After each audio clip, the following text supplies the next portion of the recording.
नमस्कार,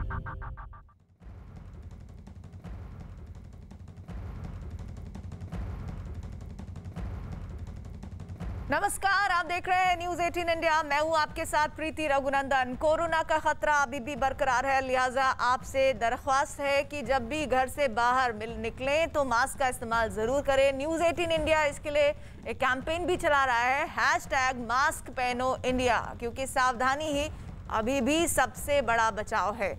और इसी के साथ आइए सुलगते सवाल प्रोग्राम की शुरुआत करते हैं। और आज की सबसे बड़ी खबर है प्रधानमंत्री नरेंद्र मोदी के साथ हो रही बैठक।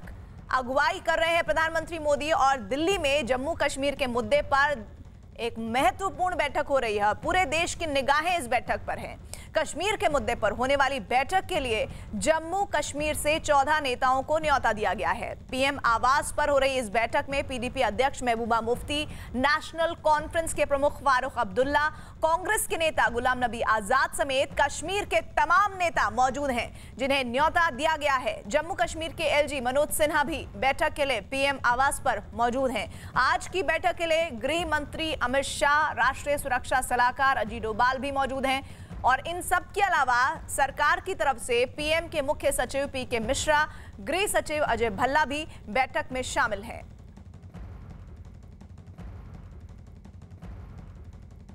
तो तस्वीरें आप देख रहे हैं उस बैठक की, और इस बैठक के बाद क्या कोई आधिकारिक बयान भी सामने आता है, इस पर भी सबकी निगाहें टिकी हुई हैं।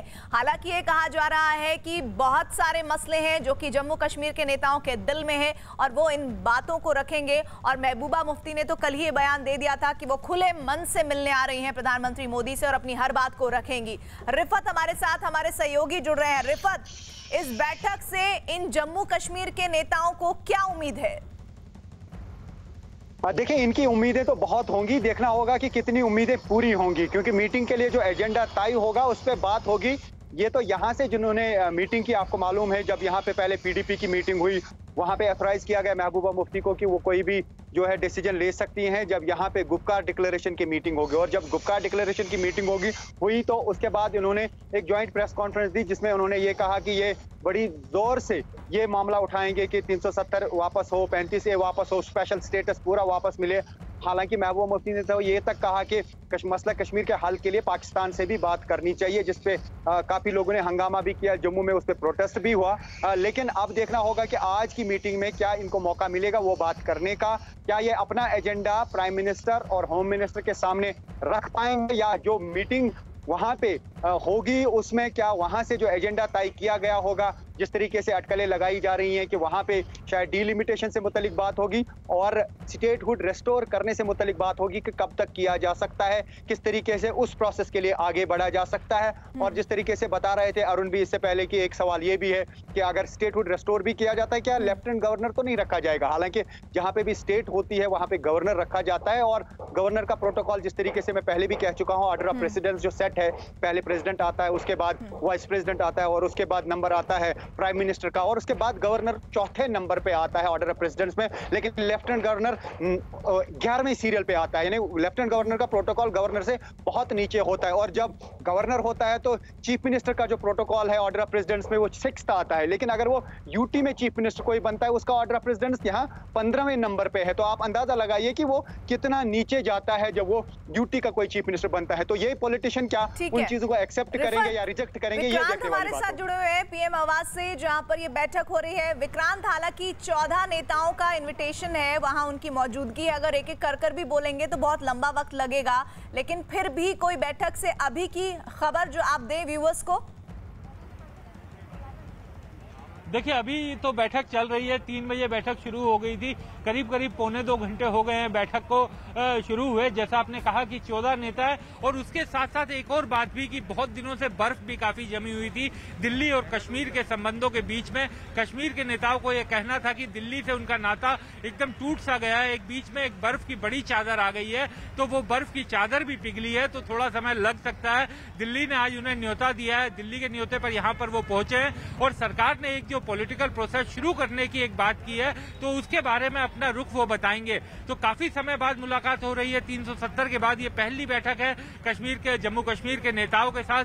कुछ समय जरूर लग सकता है। हाँ, हालांकि ये नहीं कहा जा सकता कि इस बैठक से अचानक से रातों रात कोई बहुत बड़ा फैसला हो जाएगा, लेकिन बैठक बहुत महत्वपूर्ण है क्योंकि जम्मू और कश्मीर और दिल्ली के बीच की जो दूरी थी वो इससे कम हुई है। और अब आगे का कश्मीर कैसे होगा, आगे का जम्मू कश्मीर कैसे होगा, कैसे राज्य में पॉलिटिकल प्रोसेस को शुरुआत की जाएगी, ये तमाम ऐसी चीजें हैं जो इस बैठक के बाद साफ होंगी। एक आगे का रास्ता इस बैठक से निकलेगा। अरुण भी हमारे साथ जुड़े हुए हैं। अरुण, आज सबसे बड़ी खबर क्या है इस बैठक के दरमियान? देखिए, सबसे बड़ी खबर का कयास लगाना तो मुमकिन नहीं है और नहीं ऐसा करना चाहिए हमें, लेकिन ऐसा लग रहा है जिस तरह का हार्ड स्टैंड लिया है महबूबा मुफ्ती ने या फारूक अब्दुल्ला ने, पहली बैठक में वो अपने बाहर निकल के ये तो नहीं कह सकते कि हमने 370 और 35 से बहाल करने की मांग छोड़ दी है। वो अंदर भी ये बात करेंगे और बाहर भी ये बात करेंगे और कश्मीर के लोगों को संदेश भी देंगे कि हमने आपके लिए यहाँ पर आके लड़ाई लड़ी है। इतना पहली बैठक में होगा, क्योंकि उन्हें जाके वापस जो उनकी कंस्टिट्यूएंसी है, जो उनके लोग हैं, उनको जवाब देना। गुपकार अलायंस जब फारूक अब्दुल्ला के घर पे होती है, वहां पर बड़े जोर शोर से वो कहते हैं कि हम जा रहे हैं दिल्ली अपना हक मांगने, अपना हुकूक मांगने, अपना अधिकार मांगने, और यहाँ आकर के पहली ही बैठक में वो सरेंडर तो नहीं कर पाएंगे। ये पॉलिटिकली एक तरह से सुसाइडल उनके लिए कदम होगा। एक बीच का रास्ता कुछ वो भी लेके जाना चाहेंगे यहाँ से वैली में, उनको अपने लोगों को बताने के लिए कि देखिए हम प्रधानमंत्री की बुलाव पर गए तो कुछ लेके आए हैं। जैसे कि स्टेटहुड की बात है कि उस पर जाके वो कह सके कि देखिए कम से कम प्रक्रिया तो शुरू हुई, कम से कम चुनाव की आहट तो आ रही है, कम से कम स्टेटहुड देने के बारे में बातचीत तो हुई, चर्चा तो हुई, परिसीमन पर चर्चा हुई, कम से कम पॉलिटिकल डायलॉग में हमें बुलाया तो गया। तो ये कुछ न कुछ लेकर के टेक अवे कुछ उनके पास होना चाहिए, लेकिन कोई बड़ा डेवलपमेंट, कोई बड़ा फैसला इस बैठक से निकलेगा, इसको लेकर के जरूर कई सवाल हैं। अमिताभ, बैठक में सबसे बड़ा मुद्दा क्या होगा? देखिए, बैठक का मुद्दा एक ही है और मैंने पहले भी कहा कि ये पहली बैठक है और पहली बार स्पेशल स्टेटस हटने के बाद प्रधानमंत्री ने बैठक बुलाई है। तो जाहिर तौर पर इस बैठक का एक ही मुद्दा है कि प्रधानमंत्री का उन तमाम स्टेक होल्डर्स, उन तमाम नेताओं से अपील कि जम्मू कश्मीर में राजनीतिक प्रक्रिया, चुनावी प्रक्रिया शुरू की जाए ताकि लोकतांत्रिक व्यवस्था फिर से कायम हो सके, लोकतंत्र फिर से चल सके। और इसीलिए डिलिमिटेशन कमीशन की बात हो रही है। मुझे नहीं लगता कि ये बहुत जो स्पेशल स्टेटस की बात कर रहे हैं, जो पाकिस्तान की बात कर रहे हैं, अंदर जाके वही रटा डायलॉग रखेंगे, मुझे नहीं लगता। क्योंकि अंदर बैठक एक एजेंडे पे होगी, प्रधानमंत्री अपनी बात करेंगे, अपील करेंगे कि आप लोग ऐसा करो। तो कुल मिलाकर सीधी सी बात है और 100 बात की एक बात यह है कि लोकतांत्रिक प्रक्रिया कैसे शुरू हो, राजनीति और चुनावी प्रक्रिया कैसे शुरू हो, इसके बारे में प्रधानमंत्री अपील करेंगे। और प्रधानमंत्री ये बताएंगे कि कैसे जम्मू कश्मीर के विकास के लिए पूरा का पूरा केंद्र लगा हुआ है जम्मू कश्मीर के लोगों के साथ। रिफत, जम्मू कश्मीर के लोग, जम्मू कश्मीर के नेता इस बैठक को किन मायनों में देख रहे हैं? देखिए, सबकी नजरें इसी बैठक पे हैं क्योंकि जम्मू कश्मीर से मुतल्लिक बात है तो हर कोई देख रहा है। इस वक्त की मीटिंग खत्म होने के बाद जब मीडिया से ये लीडर बात करेंगे, चाहे गवर्नमेंट ऑफ इंडिया का कोई स्पोक्स पर्सन हो, वो बताएंगे कि मीटिंग किस चीज पे हुई और क्या एजेंडा था, या फिर डॉक्टर फारूक अब्दुल्ला या महबूबा मुफ्ती या जो भी लीडर यहाँ से गए हैं या अल्ताफ बुखारी हैं, वो अगर मीडिया से बात करेंगे वो बताएंगे कि इस मीटिंग में क्या कुछ बताया गया, उन्होंने क्या सुना और उन्होंने किस तरीके से अपनी बात रखी। उस पर उसका सबको इंतजार है क्योंकि बातें एक और चीज भी है। जैसे अल्ताफ बुखारी हैं, वो एक अलहदा पार्टी रख रहे हैं और उन्होंने यही कहा है कि 370 और 35 से पे वो ज्यादा फोकस नहीं करेंगे, लेकिन उनका ज्यादा फोकस स्टेटहुड के रिटर्न के साथ है। लेकिन महबूबा मुफ्ती या फारूक अब्दुल्ला या कुछ और लीडर लगातार ये कर रहे हैं, कह रहे हैं कि 370 और 35 से और स्पेशल स्टेटस जो है ये वापस आना चाहिए। तो ऐसे में देखना होगा अल्ताफ बुखारी क्या कहेंगे कि क्या कुछ हुआ, महबूबा मुफ्ती क्या कहेगी, फारूक अब्दुल्ला क्या कहेंगे। कि देखिए, जो कुछ भी अंदर हुआ है लोगों को इसी का इंतजार है, कौन क्या कहता है। असल बात जानने की कोशिश सभी लोग करेंगे कि अंदर बात हुई क्या है, क्योंकि ये 2 आदमियों की बात नहीं है, 3 आदमियों की मीटिंग नहीं है, प्राइम मिनिस्टर के साथ किसी की 1-to-1 बात नहीं है कि हर चीज छुपी रहे। तो पूरा सब चीजें सामने आ सकती हैं कि किन चीजों पे बात हुई। हो सकता है अल्ताफ बुखारी ये भी कहें कि शायद फारूक अब्दुल्ला या महबूबा मुफ्ती कुछ नहीं कह पाई, क्योंकि देखिए पॉलिटिकल राइवल्स हैं अब ये आपस में।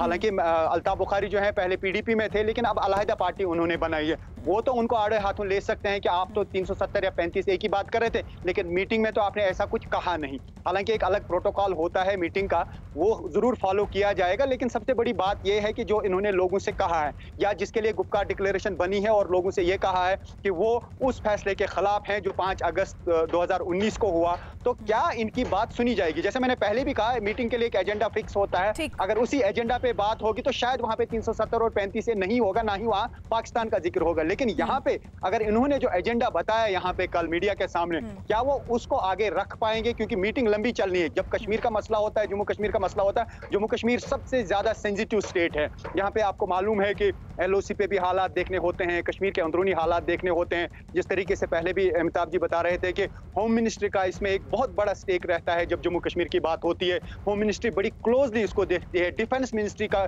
इसमें स्टेक रहता है। तो सब चीजों को देखते हुए, ये कोई ऐसी स्टेट नहीं है जो नॉर्मल स्टेट है, तो हर चीज को देखना पड़ेगा, बारीकी से देखना पड़ता है और उसके बाद ही कोई फैसला सुनाया जाता है। और असाधारण स्टेट के लिए ही असाधारण बैठक भी हो रही है, जिसमें तमाम जम्मू कश्मीर के नेताओं के साथ साथ डिफेंस से जुड़े हुए तमाम लोगों को शामिल किया गया है। एक ऐसा रोड मैप जो विकास की राह पर चलेगा, ऐसा मुमकिन है कि बनकर तैयार होगा।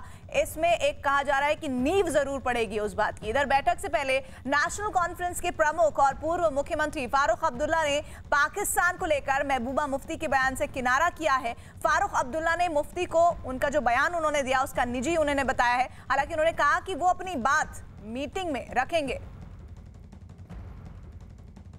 जा रहा हूँ तो क्या डिमांड्स हैं आपके? पीछे रखिए इसको। डिमांड हम वहाँ रखेंगे और उसके बाद आपसे बात करें। लेकिन बार बार जो महबूबा जी ने कहा कि पाकिस्तान से बात की जानी चाहिए, क्या आप इस बात से सहमत हैं सर? तो पीछे भाई, तो महबूबा जी देखिए, महबूबा जी प्रेसिडेंट है अपनी पार्टी की, उनको हक है जो बोलने का। मैं उसके बारे में क्यों कहूँ? तो उनने कहा, मैं क्यों कहूँ? आपके एजेंडे क्या है? मेरा जो एजेंडा है मैं वहाँ से बात करके आपको बताऊँ। तो जम्मू कश्मीर का हर नेता अपने अपने एजेंडे को लेकर यहाँ इस बैठक में शामिल हुआ है। विक्रांत, इन तमाम विरोधाभास के बीच इस बैठक को लेकर मतलब क्या निकाला जाए? देखिए, मतलब ये साफ दिखाई दे रहा है कि एक आगे का रास्ता तो निकलेगा ही। अगर हम देखें, महबूबा मुफ्ती ने जो कश्मीर में कहा था कि पाकिस्तान से बातचीत को लेकर जो उनका बयान आया था, वहीं आप फारूक अब्दुल्ला साहब का बयान सुनिए तो वो साफ उसे उनका निजी बयान बता रहे हैं। जबकि गुपकार डिक्लेरेशन के दोनों नेता हैं, दोनों वरिष्ठ नेता हैं, और फारूक अब्दुल्ला और महबूबा मुफ्ती दोनों राज्य के मुख्यमंत्री भी रह चुके हैं। तो गुपकार डिक्लेरेशन में यानी पाकिस्तान से जो बातचीत का महबूबा मुफ्ती का जो बयान था, उस पर फारूक साहब सहमत नहीं दिखाई दे रहे। ये साफ ये दिखाई देता है कि तमाम ऐसी चीजें हैं जिस पर एक राय नहीं है। और जिस तरीके से भारत सरकार की एक कोशिश है कि पॉलिटिकल जो रास्ता है वो निकाला जाए, उस पर आगे बढ़ा जाए, तो जो कश्मीर की जो पार्टियां हैं, राजनीतिक दल हैं, जिनकी राजनीति का बेस अभी तक जम्मू कश्मीर की वो राजनीति करते थे, लेकिन बेस जो है वो ज्यादातर कश्मीर में रहता था, तो वो अपनी कॉन्स्टिट्यूएंसी को सर्व करने के लिए कई ऐसी बातें भी कह रहे हैं जो इस एजेंडे में, जो आगे के एजेंडे में, भविष्य के एजेंडे में कहीं दिखाई नहीं देती। लेकिन वो केवल अपनी कॉन्स्टिट्यूएंसी को सर्व करने के लिए, अपने लोगों को बताने के लिए, चाहे वो 370 का मुद्दा हो, 35A का मुद्दा हो, उन्हें भी मालूम है कि सरकार इस मामले में अब कोई पीछे का कदम नहीं लेगी। सरकार अब आगे ही देखेगी, जो दिल्ली की सरकार है। तो ये सब चीजें होती रहेंगी। लेकिन ये एक सकारात्मक पहल है कि सरकार ने बैठक बुलाई, और उससे भी ज्यादा सकारात्मक ये कि तमाम राजनीतिक दल, जो नुमाइंदे जो अभी तक ये कहते थे कि दिल्ली उनसे बात नहीं करती, वो तमाम राजनीतिक दलों के नुमाइंदे दिल्ली आए, उस बैठक में शरीक हो रहे हैं। और अगर बातचीत हो रही है तो कुछ बर्फ भी पिघलेगी, बर्फ पिघलेगी तो आगे का रास्ता भी निकलेगा। और जम्मू कश्मीर ही नहीं विक्रांत, दूसरे भी राज्यों के जो मुख्यमंत्री हैं उनके भी स्टेटमेंट आ रहे हैं इस बैठक को लेकर। कश्मीर के मुद्दे पर चल रही बैठक को लेकर पश्चिम बंगाल की मुख्यमंत्री ममता बनर्जी ने क्या कहा है, आइए सुनिए। स्टेटहुड छीनना क्या जरूरत था? लोगों तो पहले आजादी लोगों को चाहिए। आजादी अगर छीन के लेता है तो सब आजादी तो चला जाता है ना। ये तो देश के लिए कोई काम पे नहीं आया। उपरंत ये 2 साल कश्मीर में कोई टूरिस्ट भी जाने नहीं पाया, और देश के लिए भी एक इज्जत का सवाल, देश का बहुत बदनाम भी हुआ है। जैसा वैक्सीन के लिए बदनाम भी हुआ है, इसका लिए भी हुआ है, ऑटोक्रेसी के लिए। अमिताभ सिन्हा हमारे साथ जुड़े हुए हैं। अमिताभ, ममता बनर्जी के इस बयान के क्या मतलब है? ममता बनर्जी का तो अभी एक ही एजेंडा चल रहा है, बीजेपी का विरोध। तो जो भी केंद्र सरकार और मोदी सरकार करेगी उसके विरोध में जरूर खड़ी होंगी। मुझे लगता है इस बयान का और कोई एजेंडा नहीं है, क्योंकि जब 370 हटा था, स्पेशल स्टेटस हटा था, तो मुझे नहीं लगता किसी भी पार्टी ने इसका विरोध किया था देश में, किसी भी दल ने। सुगबुगाहट भी नहीं दिखाई थी जम्मू कश्मीर के 1-2 पार्टियों को छोड़कर, बाकी देश में किसी भी दल ने। तो मुझे लगता है कि एक पॉलिटिकल पोस्चरिंग है, एंटी बीजेपी का स्टैंड है। लेकिन जो सरकार ने पहल की है ज़्यादा मायने उसके हैं। सरकार ने पहल की है, बातचीत की शुरुआत की है और जितने स्टेक होल्डर्स हैं सब यहाँ पर पहुँचे हैं। तो मुझे लगता है सबसे बड़ा पॉजिटिव पॉइंट यही है कि तमाम जितनी भी पार्टियां हैं, स्टेक होल्डर हैं जिनको बुलाया गया, वो प्रधानमंत्री मोदी के साथ सर्वदलीय बैठक में पहुंचे हैं। और दूसरा, सरकार ने जो पिछले 1-1.5 साल में जो वहां काम किया है उसका लेखा जोखा भी प्रधानमंत्री रखेंगे, तो वो भी काफी लोगों की आंखें खुलने वाली हैं। अच्छा, विक्रांत का रुख कर लेते हैं इस बीच। विक्रांत, आधिकारिक बयान आने की उम्मीद है बैठक के बाद? देखिए, बैठक हो रही है तो उम्मीद की जानी चाहिए कि इस मामले में आधिकारिक बयान भी आएगा। और तमाम जो नेता गए हैं अंदर, 14 नेता जो गए हुए हैं, उनका भी ये कहना है कि वो मीडिया से बातचीत करेंगे। तो ऐसा कुछ नहीं है कि बंद कमरे में कोई ऐसी बात की जाएगी जो देश के लोगों को नहीं पता चलेगी। सरकार ने बातचीत आगे के रास्ते को खोलने के लिए की है, तो सरकार की तरफ से भी आधिकारिक बयान की उम्मीद की जानी चाहिए। और जो नेता अंदर गए हैं वो भी सब मीडिया से बात करेंगे, वो ये बताएंगे कि प्रधानमंत्री ने उन्हें क्या कहा और उन्होंने प्रधानमंत्री से क्या अपेक्षाएं रखी। तो ये बात होनी चाहिए कि बाद में इस बैठक के देश को भी पता चलेगा कि अंदर, क्योंकि ये केवल जम्मू कश्मीर का मसला नहीं है, पूरे देश की निगाहें इस मसले पर है। पूरा देश ये चाहता है जानना कि आगे जम्मू कश्मीर में किस तरीके से पॉलिटिकल डिस्कोर्स आगे चलेगा, कैसे वहां का रास्ता खुलेगा और किस तरीके से राजनीति वहां पर होगी। ये इस पर सभी की निगाहें हैं। विक्रांत, कुछ तस्वीरें आ रही है मीटिंग से जुड़ी हुई, ये तस्वीरें पीएम आवास से, जहां पर कुछ गाड़ियां बाहर निकल रही हैं। तो अभी स्टेटस क्या है मीटिंग को लेकर?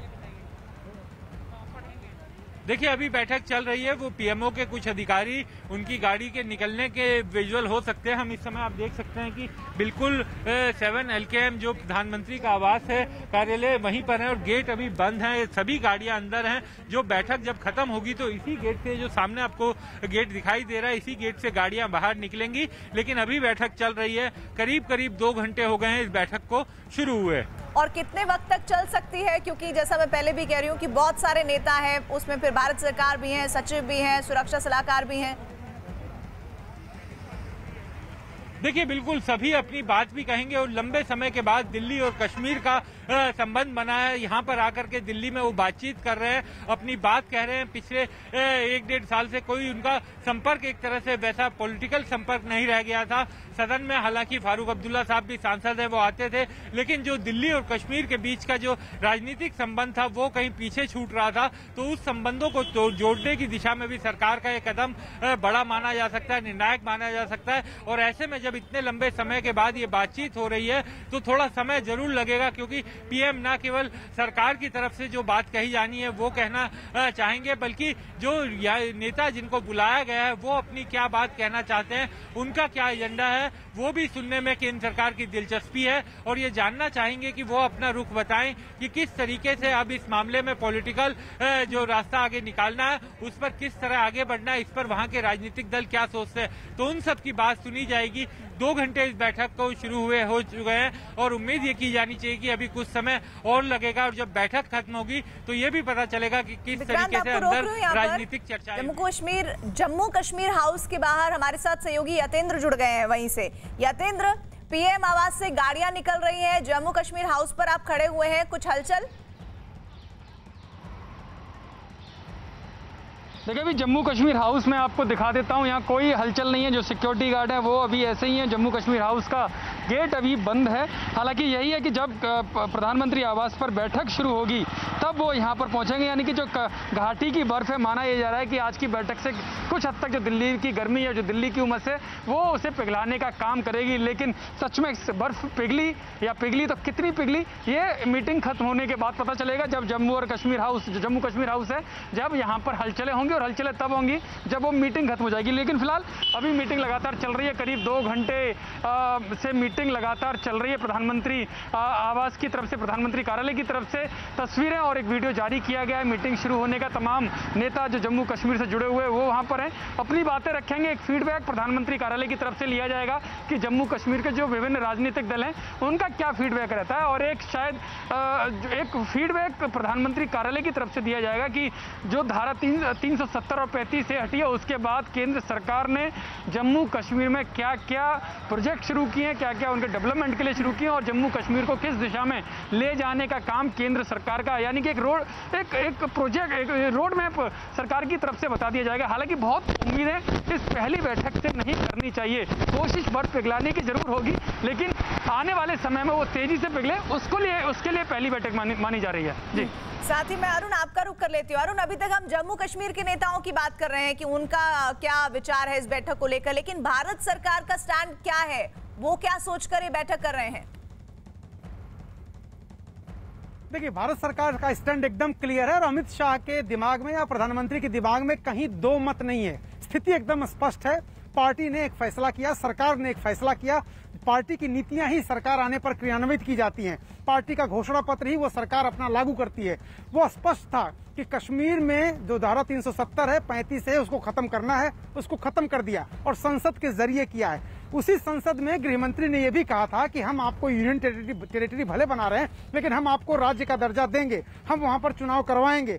अब कुछ टेक्निकल पेच हैं उसमें कि क्या वो एलजी होगा और दिल्ली की तरह से यूनियन टेरिटरी रह जाएगा, या राज्य अगर बनता है पूर्ण राज्य का दर्जा मिल जाता है उसको और वहां पर गवर्नर यानी पहले की व्यवस्था बहाल रहती है। सिर्फ दो चीजें नहीं होंगी वहां, 35 और 370 नहीं होगा।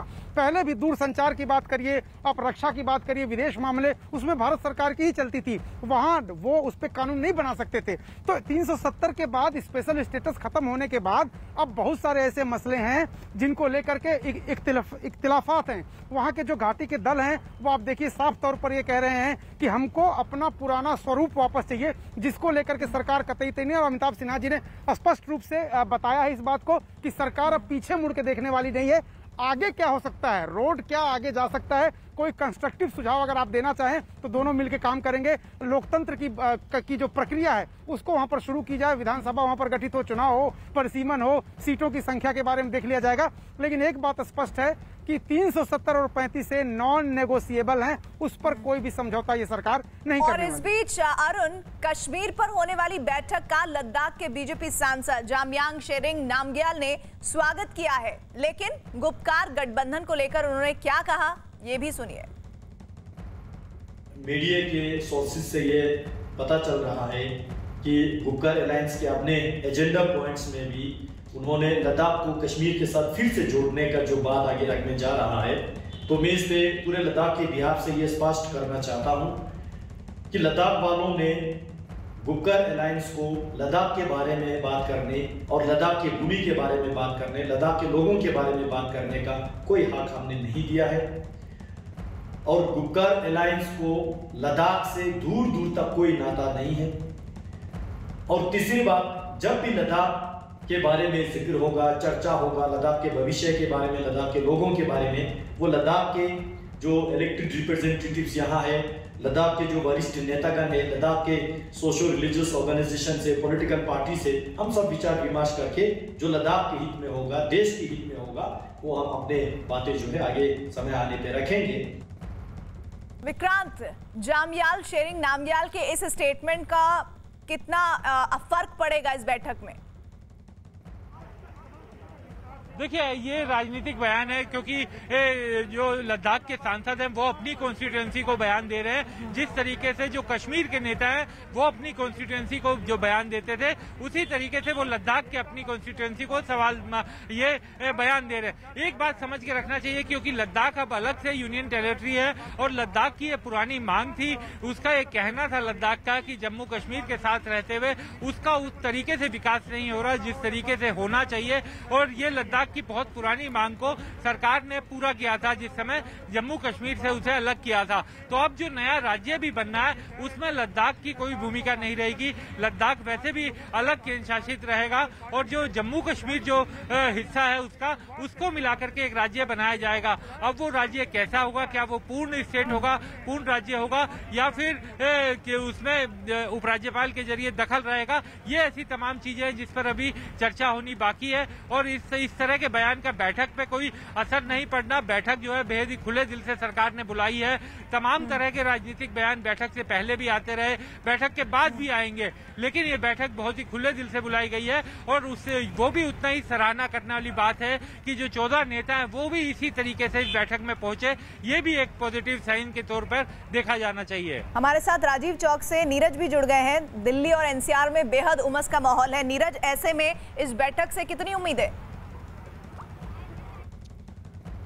देखिए, बैठक से उम्मीदों की बात अगर करें तो वो तो परिणाम के तौर पे दिख रहा है कि जिस तरह से 14 दलों के, माफ़ कीजिएगा, 14 नेताओं ने हिस्सा लिया और विभिन्न दलों के नेता इसमें हिस्सा ले रहे हैं और 3 आधार देखिए बनाया गया इस पूरे बैठक को लेकर। एक आधार ये बनाया गया कि राजनीतिक दलों के आधार पर प्रतिनिधियों को बुलाया जाएगा। दूसरा आधार ये बनाया गया कि जो राज्य के पूर्व मुख्यमंत्री हैं उनको बुलाया जाएगा और तीसरा आधार ये था कि जो राज्य के डिप्टी सीएम रह चुके हैं उनको बुलाया जाएगा। तो 3 आधार पे लोगों को बुलाया गया और तमाम वैसी पार्टियां, अगर गुपकार अलायंस के लोगों ने इस बैठक में हिस्सा लिया है, पीडीपी, नेशनल कॉन्फ्रेंस या बाकी दलों ने हिस्सा लिया है, तो कहीं ना कहीं उन्होंने प्रधानमंत्री के लोकतांत्रिक जो प्रक्रिया है उसका स्वागत किया है और इसीलिए तमाम लोग आज इस बैठक में पहुंचे हैं। देखिए, आज की बैठक से उम्मीद यह है कि आज तमाम दल ये ज़रूर मांग करेंगे प्रधानमंत्री से कि आप जम्मू कश्मीर को राज्य का दर्जा दे दीजिए।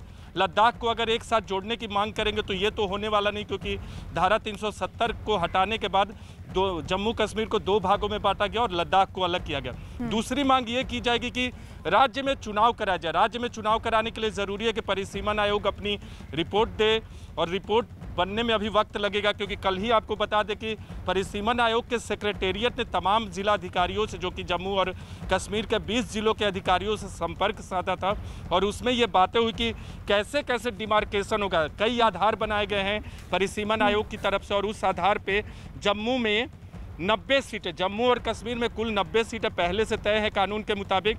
उनमें देखा जाएगा कि जम्मू क्षेत्र में कितनी सीटें हों, कश्मीर जो घाटी का क्षेत्र है वहाँ कितनी सीटें हों। पहले जो विधानसभा थी वहाँ कश्मीर घाटी में ज़्यादा सीटें थी, जम्मू में थोड़ी कम थी। तो इन तमाम चीज़ों को देखा जाएगा। लेकिन आज की बैठक इस मायने में बहुत महत्वपूर्ण है कि बार बार जम्मू कश्मीर के राजनीतिक दलों की तरफ से ये मांग की जाती रही कि प्रधानमंत्री या बीजेपी शासित केंद्र सरकार जो है वो लोगों से बात करे। तो बात करने के लिए प्रधानमंत्री ने न्योता दिया, उनकी तरफ से अब तमाम लोग पहुंचे और आज की बैठक इस मायने में बहुत खास रही कि जम्मू कश्मीर को मुख्य धारा में जोड़ने की जो कवायद है और जो विपक्षी पार्टियां चाहती थी वो पूरा किया जा रहा है। जी, राज्य में विधानसभा सीटों को लेकर परिसीमन हो, इस पर महत्वपूर्ण चर्चा होगी इस बैठक में। ऐसे में रिफत, वहां के लोग क्या सोचते हैं? देखिए प्रीति, जैसे मैंने पहले भी कहा, लोगों की नजरें इसी चीज पे हैं कि वहाँ क्या सुनाया जाएगा या वहाँ क्या बताया जाएगा, क्योंकि बाकी रियलिटी तो लोगों को पता है कि 370 हटाया गया, 35 से हटाया गया, लेकिन यहाँ के लोग जो हैं, जिस तरीके से फारूक अब्दुल्ला ने कहा, महबूबा मुफ्ती ने कहा कि लोग चाहते हैं कि 370 और 35 से वापस आए, स्पेशल स्टेटस वापस मिले, क्योंकि जम्मू के कुछ लीडर्स हैं, खासतौर से बीजेपी के, उनका अलग स्टैंड है, नेशनल कॉन्फ्रेंस का अलग स्टैंड है, पीडीपी का अलग स्टैंड है। लेकिन जहां तक यहाँ गुपकार अलायंस की जो पार्टीज हैं, 7 पार्टीज, उनका एक ही स्टैंड है कि 370 और 35 से वापस मिले और जो स्पेशल स्टेटस था उसके साथ छेड़खानी ना की जाए, बल्कि वापस दिया जाए। और अभी क्या उस सिलसिले में बात होगी, ये एक सवाल है। जिस तरीके से मैंने कहा कि वो बहुत ट्रबल में भी है यहाँ के लीडर्स, क्योंकि उन्होंने लोगों को ये बता दिया कि वो उसके लिए फाइट करेंगे। क्या वो अपनी डिमांड रख पाएंगे, ये सवाल है, या उनको जो मीटिंग में सुनाया जाएगा उसकी वो हामी भरेंगे, या उनसे ये कहा जाएगा कि आप कोऑपरेट कीजिए। इस पे सबकी नजरें हैं इस वक्त। जो भी लोग हमें देख रहे हैं, दर्शक, बहुत सारे लोग कश्मीर से होंगे, जम्मू से होंगे, जो यही वेट कर रहे होंगे कि कोई प्रेस के सामने बयान दे, चाहे गवर्नमेंट ऑफ इंडिया का कोई रिप्रेजेंटेटिव आए या फिर इन लोगों में से, यानी कि जिन लोगों को बुलाया गया है, इनमें से कोई बयान दे और बताए कि आखिर हुआ क्या, किन चीजों को सुना गया, किन चीजों को वहां से बताया गया। क्योंकि मैंने पहले ही कहा, नॉर्मली होस्ट जो है वो एजेंडा तय करता है और फिर बाद में इनवाइट किया जाता है लोगों को उस पे डिस्कशन करने के लिए। तो वो एजेंडा में क्या क्या था वो अभी किसी के सामने आया नहीं। समझा यही जा रहा है कि शायद डिलिमिटेशन पे बात हुई होगी, स्टेटहुड कब रेस्टोर किया जाएगा उस पे बात हुई होगी, डेवलपमेंट किस तरीके से होगी या हो रही है, क्योंकि वहां पे लेफ्टिनेंट गवर्नर मनोज सिन्हा है, वो अपनी बात रखेंगे कि अभी तक पिछले 2 साल में हुआ क्या और इस वक्त यहाँ सिक्योरिटी सिचुएशन क्या है। जैसा मैंने कहा कि यहाँ बहुत ही सेंसिटिव जम्मू कश्मीर को हमेशा माना गया है 1947 से लेकर आज तक। तो इस पे जो है पूरी डिस्कशन की जाती है। कोई टेम्परेरी मेजर चल नहीं पाता है, क्योंकि सिक्योरिटी का जो इशू रहता है, इंटरनल सिक्योरिटी क्या है होम मिनिस्ट्री बताएगी, और बॉर्डर्स पे या LOC पे क्या हाल है वो जो है डिफेंस मिनिस्ट्री बताएगी वहां पे। तो यही वजह है कि सब लोग जो है उनको ऑन बोर्ड लिया गया। आपको मालूम है कि प्राइम मिनिस्टर ने पहले भी होम मिनिस्टर और डिफेंस मिनिस्टर से बात की और पूरा डिटेल डिस्कशन हुआ होगा कि किन चीजों पे बात करेंगे, कौन से सेंसिटिव इशू है, तो ये ज्यादा अहम रहती हैं। लेकिन यहाँ जहां तक इन लीडरों की बात है, अब देखना होगा कि ये क्या कुछ वहां से बताएंगे जो लोग जो है एक्सपेक्टेशन कर रहे हैं। जैसे इन्होंने लोगों को कहा कि 370 और 35A की डिमांड जो है स्ट्रांगली वो बताएंगे। मोहम्मद यूसुफ तारिगामी जो स्पोक्स पर्सन है इस अलायंस के, उन्होंने कहा कि वो हर मुमकिन बात रखेंगे। क्या वो रख पाएंगे, ये एक सवाल है। लौटूंगी और अरुण भी हमारे साथ जुड़े हुए हैं, लेकिन जम्मू कश्मीर पर महत्वपूर्ण बैठक इस वक्त PM आवास पर चल रही है, जिसमें 14 दलों के नेता शामिल हुए हैं। और सबसे बड़ी बात ये कि जम्मू कश्मीर में परिसीमन और विधानसभा चुनाव के इर्द गिर्द इस बैठक का एजेंडा रहने वाला है, जिस तरह की जानकारियां मिल रही हैं। लेकिन सबसे महत्वपूर्ण एक और बात हो जाती है कि क्या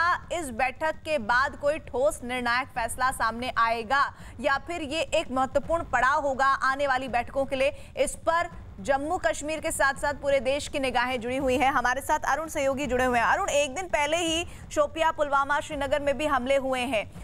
जम्मू कश्मीर के हालात को लेकर भी कोई चर्चा हो सकती है?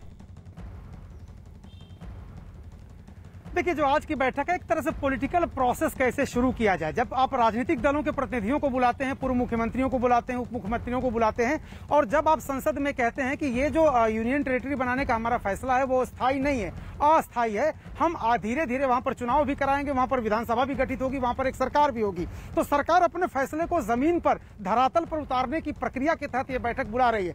अब ये बैठक जिस एजेंडे की बात हो रही है कि बैठक का कोई एजेंडा नहीं है, तो क्या कश्मीर के लोग 370-35A की बात कर पाएंगे या नहीं कर पाएंगे? क्या सरकार सिर्फ डिलिमिटेशन का एजेंडा पेश करेगी तो सिर्फ उसी पर बात होगी? ऐसा नहीं होता। आपने संसद की बहस में देखा है, जब राजनीतिक लोग बैठते हैं तो मैथ के फार्मूले से काम नहीं करते हैं। राजनीति में 2-2 हमेशा 4 नहीं होता है, 2-2 ढाई होता है और 2-2 5 होता है। तो जब राजनीतिक लोग बैठेंगे अपनी बातें जरूर कहेंगे, वो चाहे एजेंडा कुछ भी हो। और इस मामले में महबूबा मुफ्ती या फारूक अब्दुल्ला, उनको कश्मीर वापस भी जाना है। गुपकार अलायंस में जो अलायंस है, जो डिक्लेरेशन है, वो जब वहां घाटी से जितनी तेजी से चिंगारता है, घाटी वापस भी उसको जाना है। अपने लोगों को जाके बताना भी कि हम गए थे दिल्ली, हम प्रधानमंत्री के सामने उनकी बात रखे हैं। उनकी बात सुनी जाएगी कि नहीं, उनकी बात का कोई मतलब है कि नहीं, उनकी बात का कोई महत्व नहीं है, उस पे चर्चा हम कर सकते हैं। लेकिन 370 और 35 से सरकार ने स्पष्ट किया, अमिताभ जी लगातार कह रहे हैं, विक्रांत बता रहे हैं कि उस पर सरकार तो कह रही नॉन नेगोशिएबल है, चर्चा का विषय ही नहीं है। बहुत सोच समझ करके जो यूपीए के दौरान जो एजेंडा पेश करती रही थी, घोषणा पत्र के दौरान एजेंडा पेश करती रही थी, और सब जब से बीजेपी बनी है तब से वो एजेंडे में अपने रखती है कि 370 धारा जो है वो देश के माथे पर कलंक का टीका, उसको मिटाना पड़ेगा। तो अब जब उसकी खुद की सरकार आ गई है तो उसने ये फैसला लिया, सोच समझ के लिया, उस फैसले से वापस जाने कोई सवाल नहीं है। ये अलग बात है कि ये जो पॉलिटिकल लीडर्स हैं वो अपने लोगों को दिखाने के लिए यहाँ पर इस बात की चर्चा कर सकते हैं, लेकिन उनको भी पता है कि मिलना क्या है। बीच के रास्ते पर आएंगे, स्टेटहुड की बात करेंगे, उस पर चर्चा होगी, डिलिमिटेशन पे चर्चा होगी, विधानसभा चुनाव पे चर्चा हो सकती है, इन सब बातों पर चर्चा हो सकती है। लेकिन पहली ही बैठक है, इसलिए नतीजे की तवक्को मत करिए आप। एक बात है कि पॉलिटिकल डायलॉग प्रोसेस शुरू हो जाएगा। तो केंद्र सरकार ने 5 अगस्त 2019 को जम्मू कश्मीर में जिस तरह से निर्णायक फैसले लिए थे धारा 370 और 35A को लेकर अनुच्छेद, उसके बाद से ही लगातार ये कहा जा रहा था कि जम्मू कश्मीर के नेताओं की बात को सुना जाना बेहद अहम है। तो आखिरकार 2021 में 24 जून की वो तारीख आपके सामने है जब PM आवास पर ये महत्वपूर्ण बैठक चल रही है, जिसमें जम्मू कश्मीर के तमाम नेता जुड़े हुए हैं, और इन नेताओं के साथ साथ वो तमाम ऐसे लोग जिन्होंने भागीदारी निभाई जम्मू कश्मीर को विकास की धारा से जोड़ने में, वो भी इस बैठक में मौजूद हैं। अभी हमारे साथ हमारे सहयोगी जुड़े हुए हैं, नीरज और साथी यतेंद्र। नीरज, और कोई जानकारी इस बैठक से संबंधित? प्रीति, देखिए, एजेंडा तय नहीं किया गया, तो ऐसे में तमाम जो नेता पहुंचे हैं, चाहे विभिन्न दलों के हों या जो पहले पॉलिटिकल प्रोसेस से जुड़े हुए थे, चाहे फॉर्मर सीएम हो या फॉर्मर डिप्टी सीएम की बात करें या राजनीतिक दलों के नेताओं की बात करें, तो उनके लिए खुला मंच तो ज़रूर दिया जाएगा। अगर इस तरह की बैठक में प्रधानमंत्री पहले से कोई एजेंडा तय करते तो हो सकता था कि गुपकार अलायंस हो या विभिन्न दलों के जो नेता हों उनको कोई आपत्ति हो सकती थी। उनकी मांग कुछ और है, प्रधानमंत्री की तरफ से अगर कोई और एजेंडा आता है। देखिए, जम्मू कश्मीर अपने आप में एक बड़ा एजेंडा है वहाँ के तमाम दलों के लिए और सरकार के लिए भी। ऐसे में एक सवाल अगर रिफत मौजूद हो तो उनसे जानना चाहूँगा कि अभी हाल में जब परिसीमन आयोग के लिए एसोसिएट मेंबर्स की नियुक्ति हो रही थी तो नेशनल कॉन्फ्रेंस के 3 सांसदों को उसके लिए एसोसिएट मेंबर्स बनाना था, उन लोगों ने हिस्सा नहीं लिया। तो क्या उम्मीद करें कि आने वाले वक्त में जब राजनीतिक दलों की बैठक परिसीमन आयोग बुलाएगा और उनसे चर्चा करेगा कि बताइए कि आप 90 जो विधानसभा सीटें जो परिसीमन आयोग तय करेगा, डिमार्केट करेगा, उसकी सीमाएं तय करेगा, तो क्या उसमें नेशनल कॉन्फ्रेंस शामिल होगी या इसके अलावा पीडीपी क्या शामिल होगी? ये अगर रिफत है तो उनसे जानना बहुत ज़रूरी होगा कि जम्मू कश्मीर में परिसीमन को लेकर लोग क्या सोच रहे हैं, क्योंकि कल ही तमाम जो डिप्टी वहाँ के जो जिलाधिकारी हैं उनके साथ एक कवायद हुई थी जिसमें इन सब सारी बातों पे चर्चा हुई। तो रिफत अगर बताएं तो वो बेहतर होगा कि वहाँ के राजनीतिक दल, वहाँ के लोग या वहाँ पॉलिटिकल प्रोसेस से जो जुड़े हुए लोग हैं वो क्या सोचते हैं। इस पर मैं जरूर रिफत से बात करवाऊंगी आपकी, और वो व्यू पॉइंट भी सामने आना बेहद जरूरी है। लेकिन उससे पहले प्रधानमंत्री नरेंद्र मोदी की अगुवाई में दिल्ली में जम्मू कश्मीर के मुद्दे पर दिल्ली में एक जो अहम बैठक हो रही है, सबकी निगाहें इस बैठक पर है, पूरे देश की निगाहें हैं। और इस बैठक में क्या महत्वपूर्ण लोग शामिल हुए हैं, उनकी फहरिस्त बड़ी लंबी है। कश्मीर के मुद्दे पर यह बैठक हो रही है।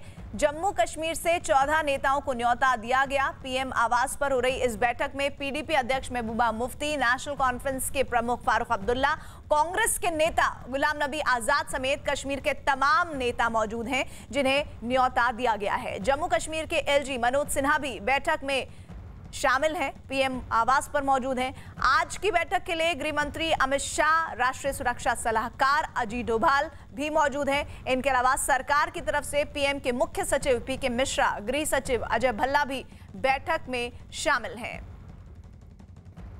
रिफत, नीरज जो सवाल जानना चाह रहे थे और जाहिर तौर पर उस बात का उत्तर हमारे व्यूअर्स को भी मिलना चाहिए, तो अब आप उसका जवाब देना शुरू कीजिए। देखिए, बहुत अहम सवाल पूछा नीरज ने, क्योंकि यहाँ पे जो बात हो रही है डिलिमिटेशन की, उसमें आपत्ति जताई नेशनल कॉन्फ्रेंस ने, पीडीपी ने भी, क्योंकि ये कह रहे हैं कि जम्मू में जो सीट्स बढ़ाने का काम है वो बीजेपी अपने राजनीतिक मकसद के लिए कर रही है, क्योंकि वो चाहते हैं कि वहाँ पे सीट्स की तादाद बढ़े और उसके बाद चीफ मिनिस्टर जो है वो जम्मू का बने, क्योंकि सीट्स जो है 46 कश्मीर की थी और वहाँ पे 36 के करीब थी, 37 के करीब, तो वहाँ पे कम सीट्स थी। लेकिन ये समझा जा रहा है कि जोग्राफिकल एरिया जो है वो कश्मीर का ज्यादा है और पॉपुलेशन 70 लाख के करीब है, जबकि 55 से 60 लाख के करीब जम्मू सूबे में पॉपुलेशन है। लेकिन बीजेपी का यह दावा है कि जम्मू सूबे के खासतौर से जम्मू डिस्ट्रिक्ट में बहुत ज्यादा पॉपुलेशन है, बहुत एक्सपेंशन हुआ है और वहां पे डिलिमिटेशन अगर होगा तो वहां पे सीट्स बढ़ाने की जरूरत है और शायद कश्मीर में सीट्स घटाने की जरूरत है। तो ऐसे में यही वजह है कि यहाँ की जो रीजनल पॉलिटिकल पार्टीज हैं जो आज तक रूल भी कर आई हैं, क्योंकि उनको जो अक्सरियत मिलती है वो कश्मीर से मिलती है और बीजेपी को जो अक्सरियत मिलती है वो जम्मू से मिलती है। बीजेपी को 25 सीटें मिली हैं पिछले इलेक्शंस में, 2014 के असेंबली इलेक्शंस में, और 25 के 25 जम्मू सूबे से मिली हैं, कश्मीर से उनको कोई सीट मिली नहीं है। लेकिन नेशनल कॉन्फ्रेंस और पीडीपी की जो अक्सरियत है वो कश्मीर में है, ज्यादा साख्त कश्मीर की है। हालांकि नेशनल कॉन्फ्रेंस और पीडीपी को जम्मू सूबे से भी काफी सीट्स मिलती हैं, लेकिन यहाँ इसके लिए आपत्ति जता रहे हैं नेशनल कॉन्फ्रेंस या पीडीपी के लोग। उनका ये कहना है कि ये जो बीजेपी है वो अपने इन्फ्लुएंस के अंदर जो है डिलिमिटेशन कराना चाहती है। कमीशन का गठन किया गया इसी वजह से ताकि जम्मू में सीट्स की तादाद बढ़े। तो ऐसे में देखना होगा कि आज जिस तरीके से नीरज बता रहे हैं, क्या आज उस पर कोई मोहर लगनी है? क्या आज प्राइम मिनिस्टर कोई कॉपरेशन मांगेंगे कि आप ही बताइए, अगर आपको लगता है कि कुछ और सुधार करने की जरूरत है या कुछ और उसमें कम करने की जरूरत है या ज्यादा करने की जरूरत है, क्या उसमें आप हमें ताउन देंगे? तो ये देखने वाली बात होगी, क्योंकि नेशनल कॉन्फ्रेंस के 3 मेंबर पार्लियामेंट हैं और कश्मीर में 3 सीट्स हैं पार्लियामेंट की और तीनों नेशनल कॉन्फ्रेंस के पास हैं। यही वजह है कि नेशनल कॉन्फ्रेंस को ज्यादा कंसेंट की जरूरत महसूस हुई। जो कमीशन है उन्होंने ये समझा होगा कि नेशनल कॉन्फ्रेंस को भी ऑन बोर्ड लिया जाना चाहिए, क्योंकि एक रिप्रेजेंटेटिव कैरेक्टर पार्लियामेंट में उनका जरूर है। तो ये सही सवाल पूछा नीरज ने कि उस सिलसिले में नेशनल कॉन्फ्रेंस का क्या रुख रहेगा? क्या वो अपनी मांग पर ही रहेंगे कि डिलिमिटेशन कमीशन जो है वो सीट्स की तादाद जम्मू में ना बढ़ाएं, या ऐसा कोई फॉर्मूला देखें जिससे उनकी पॉलिटिकल साख्त खराब ना हो जाए। आप आज सेंटर ऑफ अट्रैक्शन में हैं, भले ही बैठक दिल्ली में हो रही है, लेकिन हमारे जो सहयोगी हैं वो आपसे ही सवाल करना चाह रहे हैं। एक सवाल यतेंद्र का भी है। यतेंद्र।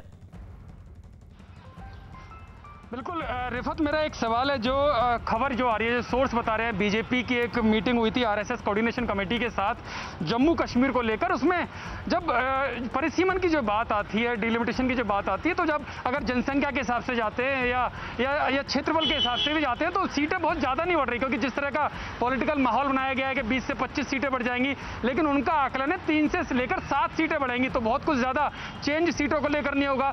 इसको लेकर क्या सच में कितनी सीटें बढ़ेंगी, इसको लेकर क्या वहां पर कुछ क्लियरिटी है? इसके अलावा एक चीज और उनकी मीटिंग में सामने आई, वो ये कि अगर परिसीमन के समय में जो परिसीमन होता है, क्योंकि घाटी के बहुत हजारों लाखों लोगों का वोट या राशन कार्ड जम्मू में है, लेकिन जम्मू के लोग घाटी में रह नहीं सकते, क्योंकि जिस तरह की सिचुएशन रही वो खुद पलायन करके जम्मू में आ गए। तो क्या इस तरह के वोट भी उसमें काटने की बात है? क्या ये भी वहां पर एक मुद्दा है? क्योंकि जब बीजेपी और संघ की बैठक में इस तरह का मुद्दा आया है कि लाखों की संख्या में फर्जी वोट, यानी एक वोटर के 2-2 वोट कश्मीर में भी हैं और जम्मू में भी हैं, तो ये भी एक बड़ा मुद्दा बनने वाला है।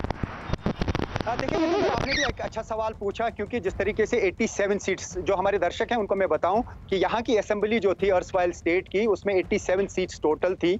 87 में से 44 जो है वो नंबर जिसके पास होता था वो हुकूमत बनाता था। तो आपने कहा कुछ ही सीटों का फर्क होगा, और वो सीटें जो है वही तो गेम चेंजर है, वही तो डिसाइड कर पाएंगी। क्योंकि अगर जम्मू सूबे में 37 सीटें हैं, अगर और कुछ बढ़ गई, यहाँ पे घटाई गई, या ये माने कि वहां पे 43 दी गई, यहाँ पे 41 दी गई, तो बीजेपी जो है वो सरकार का दावा कभी भी कर सकती है अगर सबके सब वो जीत जाती हैं, या अगर कुछ आजाद उम्मीदवार जीत जाते हैं तो वो सरकार बना सकते हैं। तो यहाँ के भी अगर कुछ लोग उनको फिर साथ देते हैं, तो ये एक कैलकुलेशन समझती है पीडीपी या नेशनल कॉन्फ्रेंस की, इस तरह की कैलकुलेशन की जाती है ताकि बीजेपी वहां पे रूल कर सके। क्योंकि बीजेपी के पास जो पिछले इलेक्शंस में 25 सीटें आ गई, आप देखिए कि एक जमाना था बीजेपी को 1-2 सीट्स मिलती थी, कांग्रेस की वहां पे बढ़तरी थी, लेकिन फिर जो अमरनाथ लैंड रो हुआ 2008 में, उसके बाद बीजेपी का बढ़ावा वहां पे हुआ, और जो 2014 के इलेक्शंस हुए, देखिए अमरनाथ लैंड रो का फायदा सबसे ज्यादा अगर पॉलिटिकली किसी को हुआ जम्मू में, वो बीजेपी को हुआ, और भारी अक्सरियत उनको मिली 25 सीटें। यही वजह है कि पीडीपी ने बीजेपी के साथ सरकार बनाई और बीजेपी पहली बार जम्मू कश्मीर में रूल कर गई। अदरवाइज ये पॉसिबल नहीं था अगर लैंड रो नहीं हुआ होता, ये समझा जा रहा है। तो उसके बाद मोदी की जो लहर हुई 2014 में, उसका भी असर हुआ। तो कुल मिला के बीजेपी को वहां पे 25 सीटें मिली, लेकिन अगर वही 4-5 सीटों का फर्क रहा तो वही गेम चेंजर हो सकती है। उसी का डर यहाँ की पॉलिटिकल पार्टीज को है, उसी का खदशा उनको है। यही वजह है कि वो इस सिलसिले में कोऑपरेट नहीं कर रहे हैं। लेकिन जहां तक आपने कहा पॉपुलेशन की बात, पॉपुलेशन हकीकत में कश्मीर में ही ज्यादा है, 70 लाख के करीब, और ज्योग्राफिकल एरिया भी कश्मीर में बहुत ज्यादा है। देखिए गुरेज एक एरिया है जहाँ पे एक सीट है, तो वहां पे पॉपुलेशन कम है लेकिन एरिया बहुत ज्यादा है, तो वहां उनको बांडीपोरा के साथ नहीं रखा जा सकता है क्योंकि स्कैटर्ड एरिया है। आप देखिए लद्दाख इतना बड़ा एरिया है लेकिन वहां पे 4 ही सीट्स हैं, क्योंकि वो ज्योग्राफिकल एरिया के साथ जो है उनको जोड़ा गया है, और 4 सीट्स टोटल थी पहले, अब तो वो यूटी बन गई, लेकिन पहले उनके पास 4 सीट्स थी। ज्योग्राफिकल पोजीशन जो उनकी है वो बहुत ज्यादा इस राजनीतिक नफे नुकसान में जो आज बैठक हो रही है उससे क्या खबर आ रही है अरुण? देखिए, ये जो अभी तक चर्चा हुई, कोई भी पॉलिटिकल पार्टी अगर सत्ता में आती है तो वो उस 5 साल ही नहीं बने रहना चाहती, वो ऐसा उपाय करती है, ऐसे कदम उठाती है कि वो अगले 5 साल 10 साल 15 साल भी सत्ता में बनी रहे। तो अगर बीजेपी सरकार में है, केंद्र सरकार में, उसके हाथ में डिलिमिटेशन का प्रोसेस है, वहां पर बाइफरकेट कर दिया गया स्टेट को, डिलिमिटेशन उसके ही देखरेख में हो रहा है, तो वो चाहती है, और वो पॉलिटिकल एक प्रोसेस जो होता है वहां की जो राज्य इकाई है उनसे भी बात करते हैं, वो चाहते हैं कि अगर सीटें बढ़ सकती हैं, जहां पर उनका प्रभाव है तो सीटें बढ़ाई जाएं। आखिर सत्ता प्राप्ति ही राजनीतिक दल, चाहे वो नेशनल कॉन्फ्रेंस हो, चाहे कांग्रेस हो, चाहे बीजेपी हो, कोई भी हो, अगर वो सत्ता में आता है तो सत्ता में बने रहने के जतन और प्रयोग ही करता है। तो डिलिमिटेशन में अगर जम्मू रीजन में कुछ सीटें बढ़ जाती हैं, जाहिर सी बात है बीजेपी उससे फायदा पाएगी, बीजेपी स्ट्रांग होगी, बीजेपी की सरकार बनने की संभावना है। और कश्मीर में जो बीजेपी कहती है हमारा अपना सीएम कभी बनेगा, उस सपने की तरफ बीजेपी देख रही है। उसका विरोध नेशनल कॉन्फ्रेंस, चूंकि उसको नुकसान होना है, पीडीपी को नुकसान होना है, उनके जो बड़ा स्टेक है उसको धक्का लगेगा, उनकी संभावनाएं कम होगी, तो वो उसका विरोध करेंगे ही। सवाल सिर्फ डिलिमिटेशन का नहीं है जो बैठक हो रही है, इस बैठक में, चूंकि 2 साल, लगभग 2 साल के बाद ये बैठक हो रही है, तो ये पॉलिटिकल प्रोसेस एक शुरू करने की जो पार्लियामेंट के फ्लोर पर जो गृह मंत्री ने आश्वासन दिया था उसके तहत हो रही है। इसमें हॉलिस्टिक व्यू, एक पूरे कश्मीर वैली को लेकर, जम्मू को लेकर के, राजनीतिक प्रक्रिया को लेकर के, उसका प्रोसेस क्या होगा, वहां की सुरक्षा व्यवस्था से लेकर के, एलजी भी वहां पर बैठे हुए हैं, वहां पर डोभाल साहब बैठे हुए हैं, वहां प्रधानमंत्री हैं, गृह मंत्री हैं, एक हॉलिस्टिक व्यू जरूर लिया जाएगा। और जहां तक रिफत कह रहे थे, ये जो नेता आए उनको भी ये बात बखूबी पता है कि अगर वो फैसला लेकर के चले हैं दिल्ली की हम बात करने जा रहे हैं, तो वापस लौट के हिसाब किताब भी उनको अपने वोटर्स को, अपने चाहने वालों को, अपने समर्थकों को देना पड़ेगा। तो वो जरूर यहाँ से कुछ लेके जाना चाहेंगे। अगर उनको एजेंडा में नहीं भी मिलता है तो भी मुझे लगता है कि कुछ नेता अपनी बात वहां कहेंगे। इस तरह की बैठकों में आपने देखा है, प्रधानमंत्री के साथ बैठक हो रही है, पॉलिटिकल पार्टियां अपना मत रख ही देती हैं, एजेंडा चाहे कुछ भी हो। तो यहाँ पर भी मुझे लगता है कि गुपकार अलायंस जो है, गुपकार डिक्लेरेशन की जो स्पिरिट है, उसकी कुछ बातें तो प्रधानमंत्री तक आज पहुंचाना ही चाहेगा। वो इसलिए भी क्योंकि प्रधानमंत्री से रोज रोज बात नहीं होती है, जो घाटी के नेता हैं डेली उनके साथ मुलाकात नहीं होती है। इतने दिनों बाद उनको मौका मिला है और एक लंबी प्रक्रिया से उनका डिटेंशन हुआ है, बहुत से नेता जेल गए हैं, छूटे हैं, बहुत बाहर आए हैं, उसके बाद डायलॉग प्रोसेस शुरू हो रहा है, तो वो अपनी बात कहना भी चाहेंगे, सुनाना भी चाहेंगे। तो सबसे बड़ा मुद्दा तो केंद्र सरकार की तरफ से है, लेकिन उन मुद्दों में अलग अलग बटे हुए जम्मू कश्मीर नेताओं के अलग अलग मुद्दे भी हैं। नीरज जी प्रीति। नीरज, सवाल यह है कि केंद्र सरकार तो लोकतंत्र में किस तरह से मजबूती हो, जम्मू कश्मीर के लोगों की भागीदारी हो, इस पर प्रयास कर रही है, लेकिन आज का सबसे बड़ा मुद्दा क्या होगा बैठक में? देखिए प्रीति, मुद्दे वही हैं जो कि तमाम विपक्ष जो दल आज हिस्सा ले रहे, जो अपनी बात रखते रहे, मुद्दे वही उठाए जाएंगे जो तमाम राजनीतिक दलों ने, चाहे वो पीडीपी की बात करें, नेशनल कॉन्फ्रेंस की बात करें, कांग्रेस पार्टी की बात करें, या गुपकार अलायंस के दूसरे जो पार्टियां हैं, उनकी जो मंशा है, उनका जो उन्होंने जो अब तक अपनी मांग की है, उन सब को तो रखा ही जाएगा। लेकिन भारतीय जनता पार्टी के प्रतिनिधि भी इस बैठक में हिस्सा ले रहे हैं, तो वो भी अपनी मांग रखेंगे जिनका मत सरकार के मत के साथ है, और बाकी जो पार्टियां हैं वो सरकार के मत से अलग है। लेकिन इसमें कांग्रेस पार्टी और अगर नेशनल कॉन्फ्रेंस और पीडीपी की अगर बात करें तो धारा 370 को बहाल करने के मसले पर तीनों पार्टियों का मत अलग अलग है। नेशनल कॉन्फ्रेंस, पीडीपी एक तरफ तो ज़रूर है, लेकिन कांग्रेस पार्टी अलग है। देखिए, आज की बैठक से एक चीज़ तो तय हो जाएगी कि क्या आने वाले वक्त में किस तरह से राजनीतिक घटनाक्रम घाटी और या जम्मू की बात करें तो वहाँ बढ़ेगा। दूसरी अहम बात कि 5 अगस्त की तारीख 2 साल होने को हैं, और परिसीमन में अब तक पहले ये उम्मीद जताई जा रही थी कि 15 महीने में परिसीमन होगा या राज्य का दर्जा भी जम्मू कश्मीर को तुरंत दिया जाएगा। तो ये सारी चीज़ें राजनीतिक दलों के हिसाब से हुई नहीं, जो बाकी विपक्षी दल हैं वहाँ, तो ये लोग ज़रूर उन मुद्दों को रखेंगे जिससे जम्मू और कश्मीर में जिस मकसद की बात करते हैं, जिन अपने एजेंडा रखते हैं बाकी पार्टियां, उस एजेंडे को प्रधानमंत्री के सामने ज़रूर रखेंगे, जिनमें 3 महत्वपूर्ण एजेंडा है। पहला ये कि राज्य का दर्जा जम्मू कश्मीर का बहाल किया जाए, दूसरा ये है कि चुनाव कराए जाएं और चुनाव से पहले परिसीमन, और तीसरी मांग ये भी की जाती रही कि जम्मू कश्मीर के भविष्य का फैसला जो चुनाव के बाद जनप्रतिनिधि चुने जाए वो करे। देखिए, लद्दाख और जम्मू कश्मीर को दोबारा से जोड़ने की अगर कोई मांग करता है तो वो तो होने वाला नहीं है इस बैठक के माध्यम से। लेकिन 5 अगस्त की तारीख आ रही है, जब 2 साल हो जाएंगे धारा 370 को हटाए हुए, तो ऐसे में केंद्र सरकार जम्मू कश्मीर में धारा 370 के हटाने को फैसले को लोगों और जम्मू कश्मीर की जनता के सामने कैसे रखेगी, और वो पार्टियां जो कि धारा 370 हटाने का विरोध करती रही हैं वो कैसे लोगों के बीच जाएंगी इस बैठक के बाद, ये एक बहुत बड़ा सवाल होगा। और इस तरह की बैठक न सिर्फ देश के अंदर आंतरिक मामलों में, न सिर्फ जम्मू कश्मीर के पॉलिटिकल प्रोसेस के लिए, पाकिस्तान आपका दुश्मन देश है, वो बार बार इस मसले को अंतर्राष्ट्रीय मंच पे उठाता है, और ऐसे में अगर प्रधानमंत्री ने ये पहल की है तो सभी पार्टियों ने स्वागत करके इस बैठक में हिस्सा लिया है। और इस बैठक की पहली उपलब्धि ये है कि प्रधानमंत्री खुद राजनीतिक दलों के पास गए कि आप आइए बैठक में हिस्सा लीजिए, और उसका जवाब भी तमाम हमारे साथ जम्मू एंड कश्मीर हाउस के बाहर खड़े हुए हैं। यतेंद्र, सुबह जब यहाँ से नेता निकले होंगे तो बहुत सारे मन में भाव लेकर निकले होंगे कि हम जम्मू कश्मीर की जनता की ये बातों को रखेंगे। आज शाम जब उनकी वापसी होगी तो वो कौन कौन सी बातें लेकर जाएंगे जो जम्मू कश्मीर के लोगों तक पहुंचाएंगे? देखिए, बिल्कुल राजनीतिक दलों की कोशिश यही रहती है कि जो उनके जनता, जो उनके समर्थक, जो उनके कैडर का जो भाव है वो जो आला कमान तक पहुंचाया जाए, भारत सरकार तक पहुंचाया जाए जब स्टेट्स के लीडर आते हैं। और क्योंकि 2 साल से जिस तरह की स्थितियां कश्मीर में है, तो ऐसे में काफ़ी अपेक्षाएं, काफ़ी उम्मीदें कश्मीर की जनता को लेकर भी हैं। हालांकि 370 और 35A की जो बात है उसको तो भारत सरकार ने पहले ही स्पष्ट कर दिया कि उस पर अब कोई समझौता नहीं होगा। अमिताभ जी ने भी यही बताया, विक्रांत जी ने भी यही बताया कि भारत सरकार इस बारे में स्पष्ट मंशा जता चुकी है। लेकिन जहां तक लोकतांत्रिक प्रक्रिया की बात है, तो जो सदन में भारत सरकार की तरफ से जो बयान दिया गया था कि जैसे ही हालत सामान्य होंगे भारत सरकार उस दिशा में कदम आगे बढ़ाएगी। और ये पूरे केवल भारत को ही नहीं, पूरे विश्व को भी एक तरह से भारत सरकार ने दिखा दिया है कि वो अपनी बात पर प्रतिबद्ध है।